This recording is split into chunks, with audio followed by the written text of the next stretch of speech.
গুরুত্বপূর্ণ নিরাপত্তা সংক্রান্ত তথ্য গোপনে বিদেশে পাঠানোর অভিযোগে বড়সড় পদক্ষেপ পুলিশের। উত্তরপ্রদেশের গাজিয়াবাদ থেকে এক মহিলা সহ মোট 6 জনকে গ্রেপ্তার করা হয়েছে। অভিযোগ, তারা মোবাইল ফোনে বিভিন্ন সংবেদনশীল জায়গার ছবি ও ভিডিও তুলে সেগুলো পাঠাচ্ছিল একটি বিদেশি নম্বরে। সেই নাম্বারটি পাকিস্তানের কান্ট্রি কোডে রেজিস্টার করা বলে প্রাথমিক তদন্তে জানা গেছে। এই ঘটনাকে ঘিরে ইতিমধ্যেই চাঞ্চল্য ছড়িয়েছে গোটা এলাকায়। পুলিশ মনে করছে এটি সম্ভাব্য গুপ্তচর বৃত্তির একটি বড় চক্রের অংশ হতে পারে। পুলিশ সূত্রে জানা গিয়েছে, ধৃতদের কাছ থেকে বেশ কিছু মোবাইল ফোন, ইলেকট্রনিক ডিভাইস এবং গুরুত্বপূর্ণ তথ্য উদ্ধার করা হয়েছে। তদন্তকারীরা এখন সেই ডিভাইসগুলির ডেটা খতিয়ে দেখছেন। কি ধরনের ছবি পাঠানো হয়েছে, কতদিন ধরে এই কাজ চলছিল এবং এর পিছনে আর কারা জড়িত থাকতে পারে, এই সব দিক খতিয়ে দেখা হচ্ছে। গ্রেপ্তার হওয়া 6 জনের পরিচয়ও সামনে এসেছে। তাদের মধ্যে রয়েছে সুহাইল মালিক, বয়স 23 বছর, সে বিজনোরের বাসিন্দা। এছাড়া রয়েছে প্রবীণ, বয়স 19 বছর। ধৃতদের মধ্যে একমাত্র মহিলা হলেন সানে ইরাম ওরফে মেহেক, বছর 25। তিনি গাজিয়াবাদের কৌশাম্বী এলাকার বাসিন্দা। এছাড়া গ্রেপ্তার করা হয়েছে রাজ ভাল্মীকি, বয়স 19 বছর, সে আড়াইয়ার বাসিন্দা। আরো 2জন হলো শিবা ভাল্মীকি, যিনি বাদাউ এলাকার বাসিন্দা, এবং ঋতিক গঙ্গোয়ার, বয়স 23 বছর, সে শাহজাহানপুরের বাসিন্দা। পুলিশ জানিয়েছে, শনিবার একটি গুরুত্বপূর্ণ গোপন সূত্র খবর আসে। সেই সূত্রে জানা যায়, গাজিয়াবাদ এলাকায় একটি সন্দেহজনক দল মোবাইল ফোন ব্যবহার করে বিভিন্ন গুরুত্বপূর্ণ সরকারি দপ্তর, তদন্তকারী সংস্থা এবং জনবহুল জায়গার ছবি ও ভিডিও তুলছে। শুধু তাই নয়, সেই ছবি ও ভিডিও বিদেশে পাঠানো হচ্ছে বলেও খবর পাওয়া যায়। এই তথ্য পাওয়ার পরই দ্রুত তৎপর হয়ে ওঠে পুলিশ। শুরু হয় নজরদারি ও অনুসন্ধান। অবশেষে তদন্ত করে ওই সন্দেহভাজনদের খোঁজ পায় পুলিশ। খোঁজ পাওয়া যায় গাজিয়াবাদের ভোয়াপুর এলাকায়। সেখান থেকেই একে একে 6 জনকে গ্রেপ্তার করা হয়। গাজিয়াবাদের অতিরিক্ত পুলিশ কমিশনার, আইন শৃঙ্খলা শাখার দায়িত্বে থাকা রাজকরণ নায়ার জানিয়েছেন, পুলিশ যখন অভিযুক্তদের আটক করে এবং তারপর তাদেরকে জিজ্ঞাসাবাদ করে, তখনই বেশ কিছু গুরুত্বপূর্ণ তথ্য সামনে এসেছে। ধৃতদের মোবাইল ফোন এবং অন্যান্য ইলেকট্রনিক ডিভাইস পরীক্ষা করে দেখা যায়, তারা একাধিক ছবি এবং ভিডিও একটি বিশেষ নম্বরে পাঠিয়েছে। তদন্তে আরো জানা যায়, এই কাজের মূল পরিকল্পনা করেছিল সুহাইল মালিক। সে নাকি অন্যদের এই কাজে যুক্ত করেছিল, অর্থাৎ অন্যদের দিয়ে বিভিন্ন জায়গায় গিয়ে ছবি ও ভিডিও তুলিয়ে সেই তথ্য বিদেশে পাঠানো হচ্ছিল বলে অভিযোগ। যারা গোয়েন্দা কর্তারা রয়েছেন বা গোয়েন্দা পরিভাষায় বলা হয় এদেরকে হ্যান্ডলার, যারা এই সমস্ত লোকেদের নিযুক্ত করে তাদেরকে দিয়ে কাজ করাচ্ছিল। পুলিশ আরো জানিয়েছে, অভিযুক্তরা শুধু সাধারণ জনবহুল জায়গার ছবি তুলছিল না, তারা এমন সব জায়গার ছবি তুলছিল যেগুলো নিরাপত্তার দিক থেকে অত্যন্ত গুরুত্বপূর্ণ। এর মধ্যে রয়েছে বিভিন্ন সরকারি নিরাপত্তা দপ্তর, তদন্তকারী সংস্থার অফিস এবং বড় বড় জনসমাগমের জায়গা, যেমন রেলওয়ে স্টেশন, মানে যেখানে প্রচুর মানুষের ভিড় জমে, যেখানে প্রচুর মানুষ একত্রিত হন রোজকার। রাজকরণ নায়ার, অতিরিক্ত পুলিশ কমিশনার, কি বলেছেন এই প্রসঙ্গে শোনাবো তার বক্তব্য।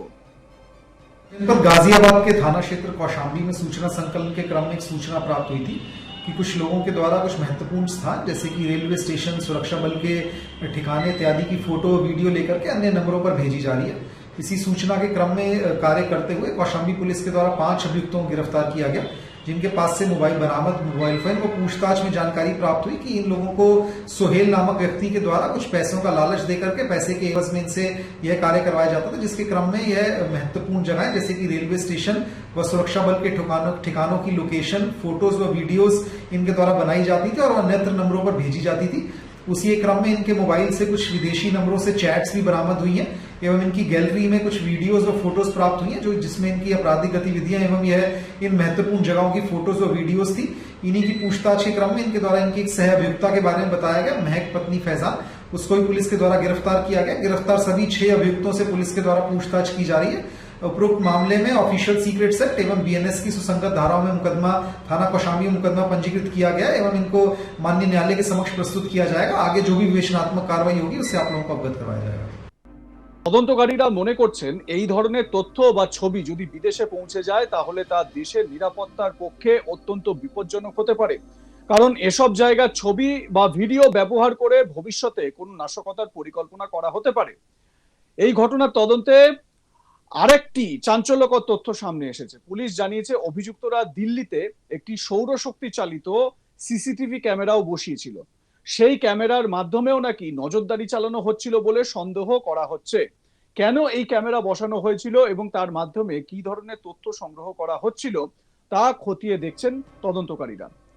তদন্তের সঙ্গে যুক্ত এক শীর্ষ পুলিশ আধিকারিক জানিয়েছেন প্রাথমিক তদন্তে যে বিদেশি নম্বরের সন্ধান পাওয়া গেছে সেটিতে পাকিস্তানের কান্ট্রি কোড ব্যবহার করা হয়েছে, তবে ওই নাম্বারটি আসলে কোথা থেকে পরিচালিত হচ্ছে সেটি এখনো নিশ্চিতভাবে জানা যায়নি।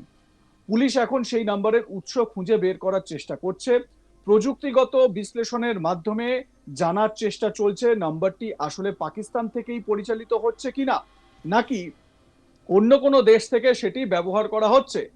তদন্তকারীরা আরো খতিয়ে দেখছেন এই চক্রের সঙ্গে আর কেউ জড়িত রয়েছে কিনা। ধৃতরা কি কোনো বড় নেটওয়ার্কের অংশ নাকি তারা কেবল মধ্যস্থতাকারী হিসেবে কাজ করছিল, এই সব প্রশ্নেরই উত্তর খুঁজছে পুলিশ।